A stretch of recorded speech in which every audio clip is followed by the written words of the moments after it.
कैसा है, ये पीएच स्केल होता है, जीरो से लेके, जीरो से काउंट होता है, 0 to 14 पीएच स्केल है, ये 7 है।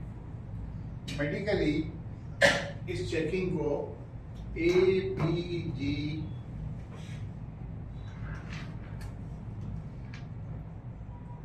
एबीजी एनालिसिस कहते हैं।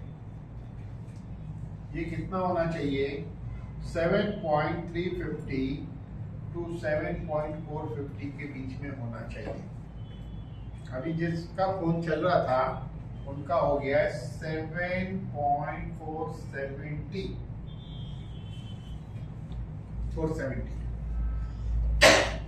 अब उनका बीपी हो गया है लो, लंग्स में थोड़ा सा पानी भरा है, सांस की तकलीफें हो रही है, नर्वस सिस्टम रिलेटेड डिसीज हो रही है, नहीं आ रही है। सामने कैसे, तो इसका मतलब ब्लड प्रेशर भी एसिड की बीमारी है, एसिड की बीमारी। अब होता क्या है, आइडियल जो हेल्दी आदमी रहेगा उसका 7.380 या 390 ही होगा, वो एकदम आइडियल सिचुएशन होती है। इसका इंपॉर्टेंस इतना ज्यादा है कि ये 7.47 में तकलीफ हो रही है ना, इस तरह 7.330 में भी प्रॉब्लम होगा शरीर में। 7.140 में इंसान कोमा में जाता है, मेडिकली इसको एसिडोसिस कहते हैं, और 7 पे डेथ होती है। और 8 गया ना, 8 पे भी डेथ होती है। अब जैसे पीएच बढ़ेगा बॉडी में स्पाज्म क्रिएट होता है, जिसका पीएच 8 आएगा उसका बॉडी अकड़ के मर जाएगा, टाइट हो जाएगा बॉडी। आपको लगता है बॉडी बहुत टाइट हो गया, मसल जैसा बढ़ गया है।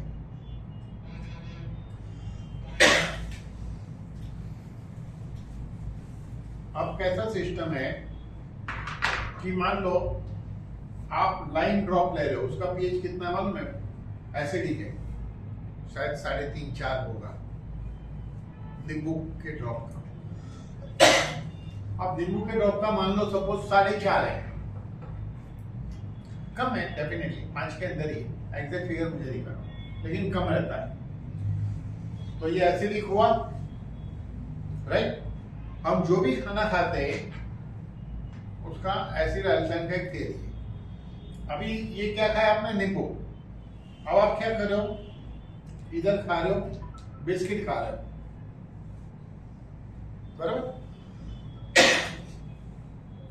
अब बिस्किट जो है वो भी एसिडिक है।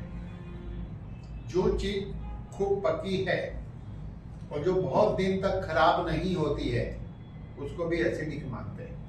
और आपने दोनों चीज खाई, दोनों बॉडी में गई, ये नींबू और ये बिस्किट, लेकिन ये अल्कलाइन है, ये एसिड प्रोड्यूस करेगा, ये अल्कलाइन प्रोड्यूस करेगा। तो सेल्स के लेवल पे ये दोनों चीज गई।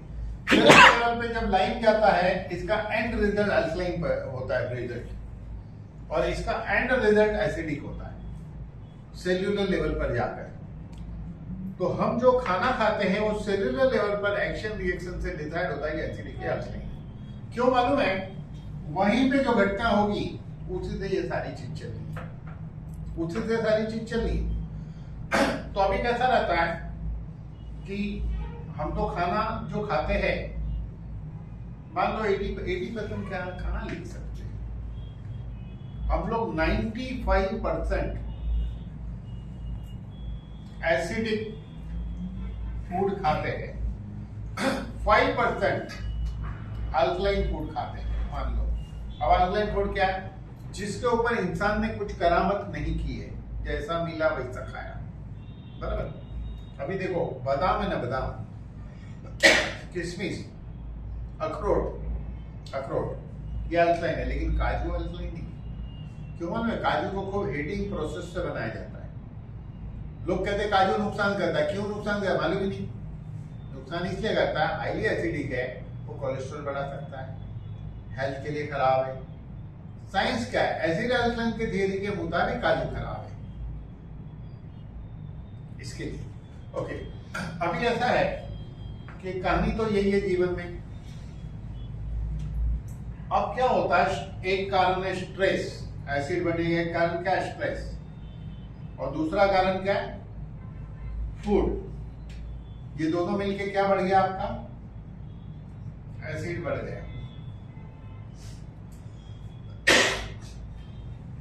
एसिड संतुलन में किसका रहेगा, जो स्ट्रेस मैनेजमेंट करता है, जो फूड मैनेजमेंट करता है। अच्छा, स्ट्रेस मैनेजमेंट के लिए क्या करना पड़ेगा, दो चीज। स्ट्रेस क्या है, अगर आप ट्रैफिक में जा रहे हो, भीड़ बहुत है, आपके अंदर हलचल होती है, आप इम्पेशंस होते हो, आप दुखी होते हो, आप इरिटेट होते हो, तो आपको क्या सोचना पड़ेगा, अगर मैं ये सिचुएशन में आता हूं तो भी वही टाइम पे पहुंचूंगा, इस सीजन नहीं आता हूं तो भी वही टाइम पे, गेम मेरे हाथ में नहीं है। शांति से बैठो, पहुंच ही जाएंगे जब पहुंचना है। मेंटालिटी चाहिए। घर में जाके बहस नहीं करने का, स्ट्रेस बढ़े, लेकिन फिर भी स्ट्रेस जिंदगी का हिस्सा है, वो आएगा ही। तो ये स्ट्रेस को एक तो ट्राई टू अवॉइड, कम करो। जीरो नहीं होता है, मेरा भी नहीं होगा जीरो, हम कम कर सकते हैं। पहले 10 सिचुएशन में स्ट्रेस में जाते थे, अभी 2 में जा रहे हो सब लोग, नंबर कम होगा। लेकिन ये अवॉइड करने से आप एक चीज सीखे। अब इसका दूसरा तोड़ है, आपको एक्सरसाइज करना चाहिए। हर आदमी ने पूरे दिन में 8000 स्टेप वॉकिंग होना चाहिए, या 10,000 स्टेप वॉकिंग होना चाहिए। कैसे पता चलेगा, एक स्मार्ट वॉच हाथ में रखो, सस्ती वाली, काउंटर वाली, वो दुनिया भर का पैरामीटर की अपने को जरूरत नहीं है, बस एक सिंपल, उससे आपको पता चले। दूसरा, थोड़ी बहुत एक्सरसाइज करो। एक्सरसाइज सीखने के लिए क्या करना है, किससे सीखोगे बोलो, एक्सरसाइज आपको तो एक्सपर्ट से सीखना पड़ेगा ना, कोई एक्सरसाइज मानते हैं ना, नहीं। सबसे एक्सपर्ट कोने वाला एक्सरसाइज सिखा सकता है आपको, सबसे एक्सपर्ट वो है छोटा बच्चा। एक 3-4 महीने का बच्चा है ना, सबसे एक्सपर्ट, उसको बाजू में लेटाओ, जैसा वो करता है वैसे करने की कोशिश करो। वैसे ऐसे करता है, ऐसे करता है, ऐसे करता है, मुंह भी हिला लेता है, मुंडी भी हिला लेता है, करके देखो। प्रैक्टिकली करो, आपके घर में बच्चा है तो देखो। तो कहने का मेरा इतना मतलब है कि सारे जॉइंटों को मूवमेंट करो।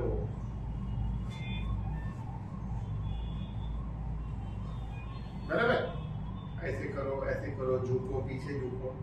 घुटने को कभी भी देखो, हम खड़े रहते हैं, आपने जिंदगी में अपने घुटने को कभी भी ऐसा टाइट नहीं किया होगा। टाइट, ये मसल्स को टाइट करके खड़े रहे क्या कभी? कभी नहीं, कभी नहीं, मालूम ही नहीं लोगों को। अभी मसल को टाइट कर लिया, आइडिया नहीं आपको? मैं टाइट करो, मसल देखो, पूरे पैर के मसल टाइट किए, relax tight, relax tight, relax करके देखो, खड़े होके जितना अच्छा लगेगा करके देखो। मैं ठीक है, एकदम पूरे मसल टाइट किए, मैंने पैर के मसल्स को टाइट किया था पूरे, ये थाई को, घुटने को सब टाइट किया। कैसे फील हो रहा है? टाइट करो, रिलैक्स करो, फील हो रहा है कि नहीं? घुटना मजबूत हो जाएगा, पूरा टांग मजबूत हो जाएगा, हिरन की तरह दौड़ पाओगे। सबसे तेज कौन दौड़ता है? हिरन। क्यों दौड़ता है तेज? क्योंकि उसको डेली दौड़ने की वो प्रैक्टिस करता है। काय के लिए? बचने के लिए, क्योंकि इसको शेर से तेज दौड़ना पड़ेगा, बचना है तो हिरन क्यों आगे निकल जाता है? शेर के लिए खाना है, लेकिन हिरन के लिए जान की बाजी है। आप समझो। तो एक्सरसाइज सिंपल है, आप दिन में कहीं भी बैठे बैठे, पता पूरी दुनिया का रिकॉर्ड है, टेलर को कभी हार्ट की बीमारी नहीं होती है। टेलर को क्यों? सिलाई मशीन। एक घर पे ले लो, चला। तो सिलाई मशीन वाला काम मैं अपनी कार में बैठ के यही करते रहता हूँ, कहीं भी बैठा हूँ मैं करते रहता हूँ सिलाई मशीन, क्योंकि हमारा जो काफ है ना, वो सेकंड हार्ट है। ये सब चीज से स्ट्रेस से बचते हैं। अब दूसरा, खाने के लिए 2 चीजें। एसिड भी खुद से बचने का 2 तरीका है। नंबर 1, अगर आपको एसिडिक खाना ही मिलता है वही खाते हो, कोई बात नहीं, 20-25 मिनट तक खाना खाओ, धीरे धीरे खाओ, छोटे छोटे निवाले मुंह में डालो, जितना छोटा डालोगे निवाला उतना बढ़िया, जिससे चबाओगे ज्यादा, क्योंकि यहाँ का सलाइवा 9.5 है।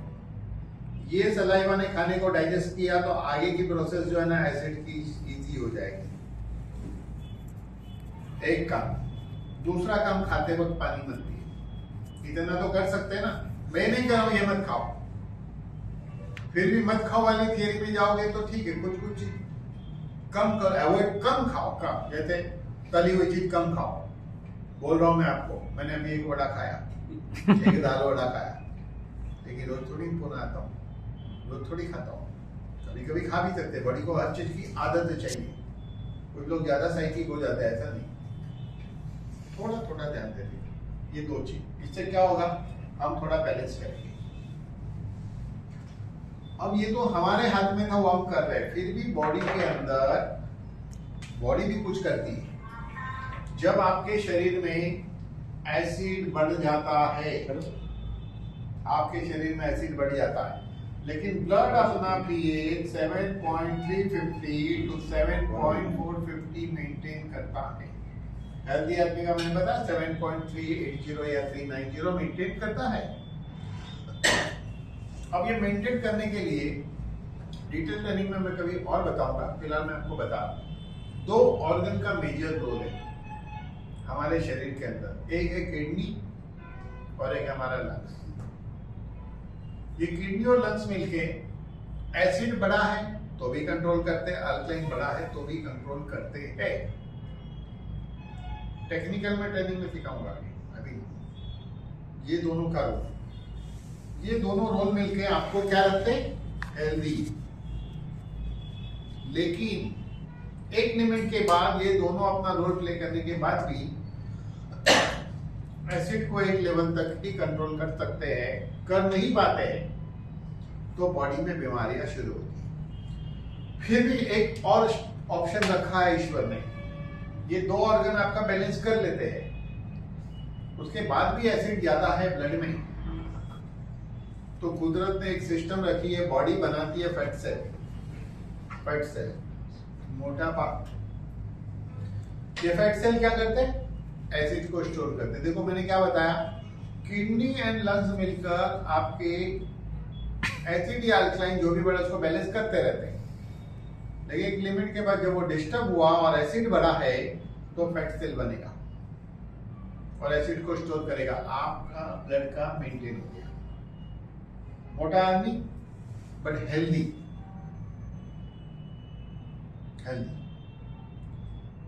अब जब शरीर उस मोटापे के एक लिमिट को क्रॉस करेगा, कब क्रॉस करता है लिमिट, एक आदमी का हाइट 6 फुट है तो 180 सेंटीमीटर होना चाहिए उसका, 180 सेंटीमीटर हाइट हुआ, -100 तो उसका वजन होना चाहिए 80 किलो। अगर ये 80 किलो का आदमी है तो नॉर्मल है। अब इसका वजन अगर हो जाता है 10% इसका बढ़ गया तो 88 हुआ। कैसे बढ़ा, एसिड बढ़ रहा था, फैट सेल बने, मोटापा आया, एसिड को स्टोर किया और 8 किलो बढ़ गया। अब कितना हो गया, 96 हो गया, बराबर। क्यों बढ़ा भाई, अभी और एसिड को स्टोर कर रहा है, फैट सेल एसिड को स्टोर कर रहा है, 8 किलो और बढ़ गया। अब कितना हो गया, 104। अब समस्या करिए, आपके वजन का 20% वजन जब तक बढ़ता है एडिशनल, तब तक आप नॉर्मल हो। अब ये ज्यादा स्टोर किए जाएगा तो अब ये वजन का लोड कहाँ आएगा, सबसे पहले आपके हार्ट पे आएगा।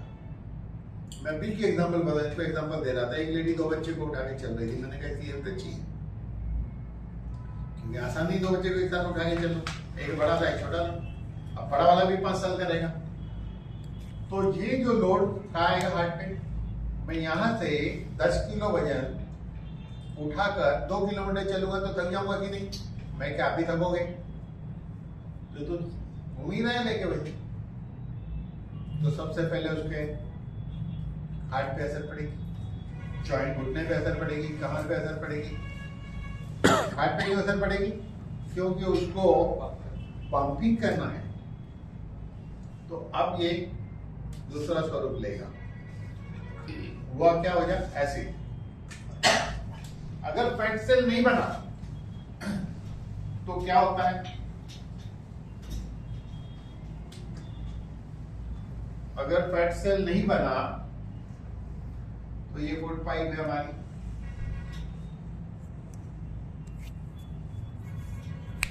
फूड पाइप से खाना इधर आता है, तो बनेगा क्या? हाइड्रोक्लोरिक एसिड, गैस्ट्रिन, पेप्सिन, और यहाँ एक पेनक्रियास ग्लैंड है, वो एक एंजाइम बनाती है। ये 800 से 1200 ml बनता है पूरे दिन में। अब क्या होगा? एसिड यहाँ ज्यादा बन रहा है और यहाँ एंजाइम कम बन रहा है। अब देखो ये इसमें भी कहानी ट्विस्ट है। क्या ट्विस्ट है कहानी? आप जो खाते हो यहाँ जाता है, और एसिडिटी अगर है तो कोई गोली खाता है कभी खाना खाने के बाद, वो गोली किधर जाता है? इधर जाता है। सिस्टम ये है कि ये एसिडिक फूड ड्यूडेनम में आता है, नर्वस सिस्टम के रिसेप्टर से मालूम पड़ता है एसिड कितना है, पैंक्रियास एंजाइम छोड़ता है, एसिड यहाँ न्यूट्रलाइज होता है नॉर्मली। लेकिन जो एंटासिड खाएगा,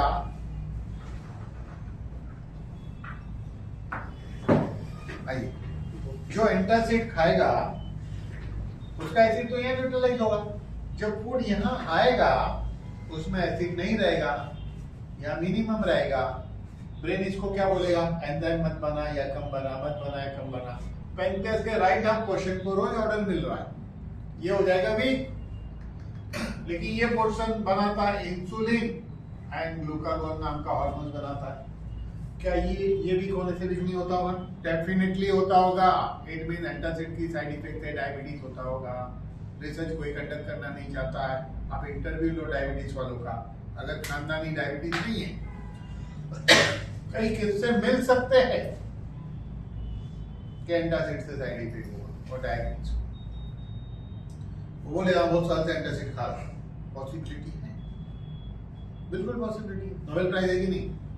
ले लिया मैंने, कोई तो देता नहीं, ले लिया, यूनिक बात है। अच्छा चलो, अब ये एसिड यहाँ नहीं लगी, यहाँ आ गया, ड्यूडेनल अल्सर हो सकता है, छोटी आंतड़ी में आ गया IBS, बड़ी आंतड़ी में आ गया, बड़ी आंतड़ी में आ गया constipation, piles fissure fistula, varicose when, blood में गया लो BP, आर्टरी पे अटैक किया, हाई BP, कोलेस्ट्रॉल पे अटैक किया, ब्लॉकेज, स्किन पे अटैक किया, स्किन पहले अच्छी थी अब नहीं रही, स्काल्प पे अटैक किया, बाल गए, लीवर खराब इससे होता है, किडनी खराब होती है, जॉइंट खराब होते हैं, सब एसिड, एवरीथिंग एसिड। इसी तरह अल्कलाइन बढ़ने से प्रॉब्लम होता है। अभी सामने किस्सा बताया आपको, अल्कलाइन बढ़ने से क्या होगा?